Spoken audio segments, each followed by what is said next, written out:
Welcome to Epoch Origins. Every system you live inside was designed by someone. The question is whether you were ever meant to see the blueprint.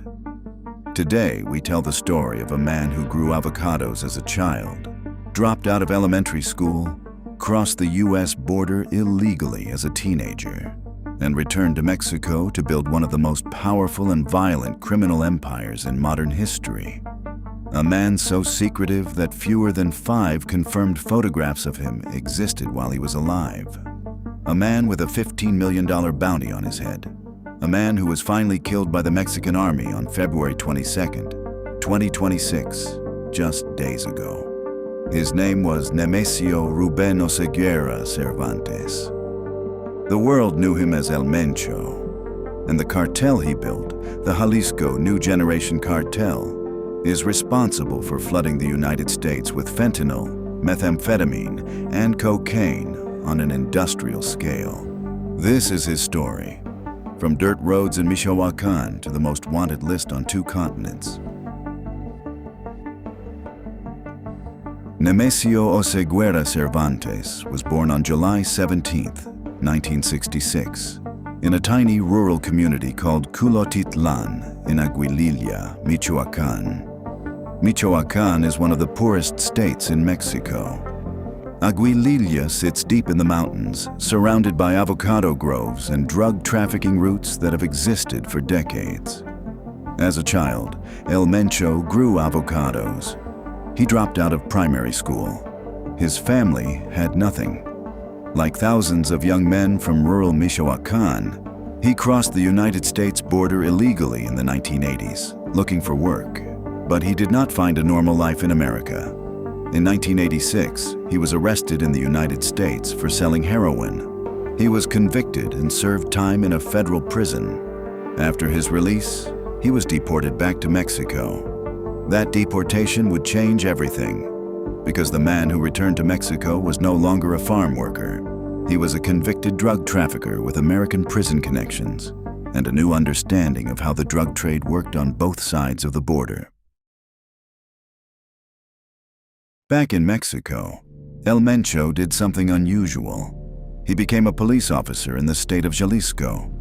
But this was not a career change. It was an education. Working inside law enforcement gave him access to intelligence, protection networks, and the corrupt infrastructure that allowed cartels to operate freely. He soon left the police and joined the criminal underworld full-time. He worked as a hitman protecting Armando Valencia Cornelio, known as El Maradona, a mid-level drug trafficker in Jalisco. From there, he moved into a faction of the Milenio Cartel, allied with Ignacio Coronel Villarreal, known as Nacho Coronel, a powerful leader within the Sinaloa cartel. El Mencho was learning from the best. He was studying how cartels moved product, laundered money, corrupted officials, and eliminated rivals. He was patient, he was watching, and he was waiting. The moment came in 2010. 2 events shattered the old order. First, Nacho Coronel was killed in a military operation. Then the leader of the Milenio cartel, Oscar Orlando Nava Valencia, known as El Lobo, was captured. The Milenio cartel split in half. One faction called themselves La Resistencia. The other faction, led by El Mencho, called themselves Los Torcidos. Los Torcidos would soon become something far more dangerous. They renamed themselves the Jalisco New Generation Cartel, the CJNG. But El Mencho did not build this empire alone. His real power came through marriage. He married Rosalinda Gonzalez Valencia, whose brother Abigail Gonzalez Valencia led Los Quines, a family-based cartel that controlled the financial and logistical backbone of drug trafficking in western Mexico. Through this marriage, El Mencho gained access to money laundering networks, smuggling routes, and the kind of criminal legitimacy that could not be earned through violence alone. As one security analyst put it, El Mencho reached the cartel's leadership through a strategy of diplomacy via marriage. He was a hitman, but his wife gave him a dynasty. Under El Mencho's command, the CJNG grew with terrifying speed. Within 6 months of forming, it had expanded its operations from coast to coast across Mexico. By 2012, it was considered one of the criminal groups with the greatest operating capacity in the country. The CJNG did not operate like a traditional cartel. It used a franchise model, absorbing smaller local criminal groups under the CJNG brand. It fought simultaneous wars against nearly every major cartel in Mexico. It battled the Sinaloa cartel in Baja California and Sonora. It fought Los Zetas in Veracruz. It waged war against La Familia Michoacana in Guerrero. It battled the Nueva Plaza cartel for control of Guadalajara. By 2018, the CJNG was believed to operate more than 100 methamphetamine laboratories throughout Mexico. Based on average street value, its drug trade was estimated to generate over $12 billion per year. The CJNG became the primary driver of fentanyl and methamphetamine into the United States.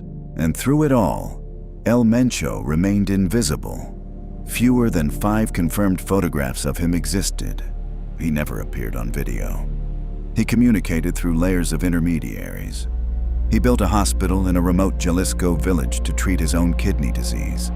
He was a ghost running a $12 billion empire.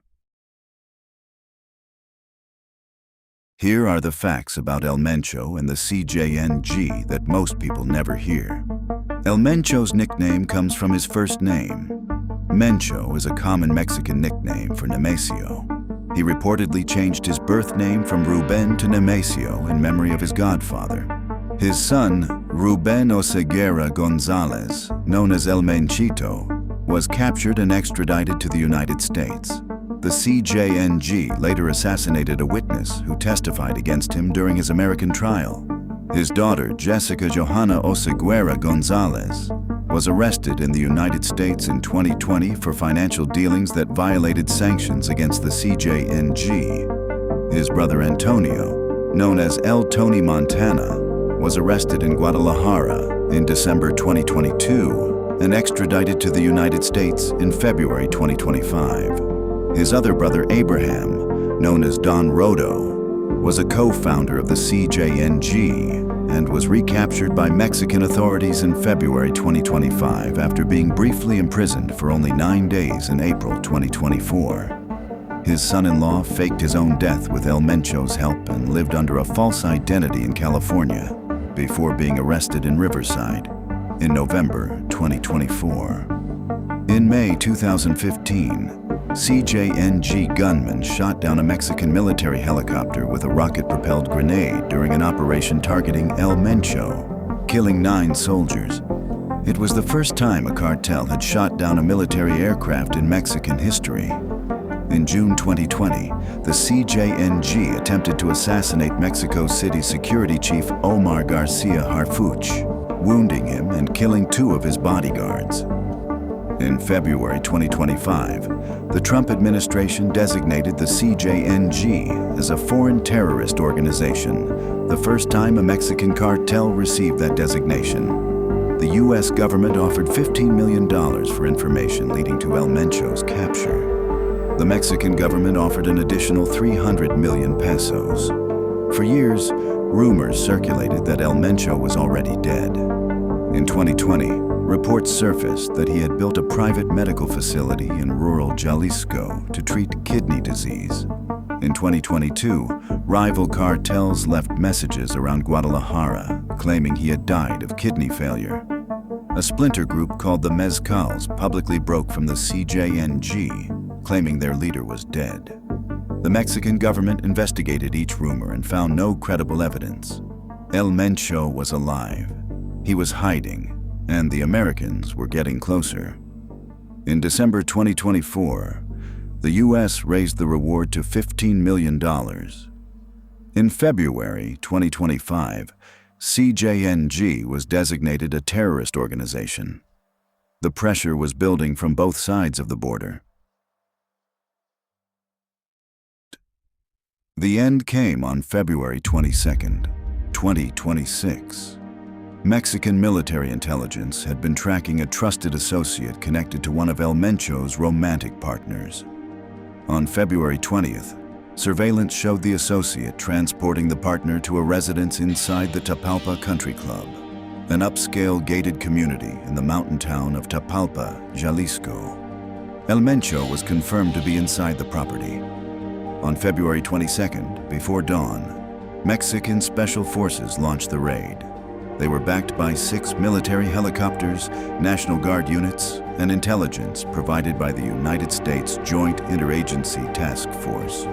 As federal troops advanced on the compound, CJNG gunmen opened fire with high-caliber weapons and rocket launchers. El Mencho and members of his inner circle attempted to flee into the surrounding mountains. Special forces split off and pursued him through wooded terrain. A second firefight erupted. A military helicopter was struck by gunfire and forced to make an emergency landing. When it was over, El Mencho and 2 of his bodyguards had been shot. 4 other cartel members were killed at the scene. El Mencho was wounded but alive when soldiers reached him. He died from his injuries while being transported by helicopter to Mexico City. The most wanted man in the Western Hemisphere was dead. Within hours of El Mencho's death, the CJNG launched a wave of retaliatory violence across Mexico. Cars were set on fire. Roads were blocked in nearly a dozen states. Guadalajara, the capital of Jalisco and Mexico's second-largest city, was turned into a ghost town as civilians sheltered in place. At least 25 members of Mexico's National Guard were killed in coordinated attacks. The White House confirmed that the United States provided intelligence support for the operation. Mexico's President Claudia Sheinbaum applauded the security forces and called for calm. The Mexican Attorney General performed genetic testing on the body before returning it to El Mencho's family. El Mencho is dead, but the architecture he built is not. The CJNG operates in at least 28 of Mexico's 32 states. It has trafficking networks in the United States, Canada, Australia, Europe, Africa, and Asia. It is composed of approximately 90 affiliated criminal organizations. The DEA describes it as a franchise model, meaning it does not depend on a single leader to function. There is no clear successor.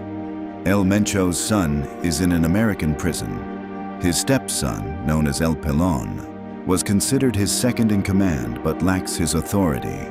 The line of succession is broken, and when cartel leadership fractures, history tells us what follows: factional wars, splinter groups, escalating violence, and new bosses emerging from the chaos.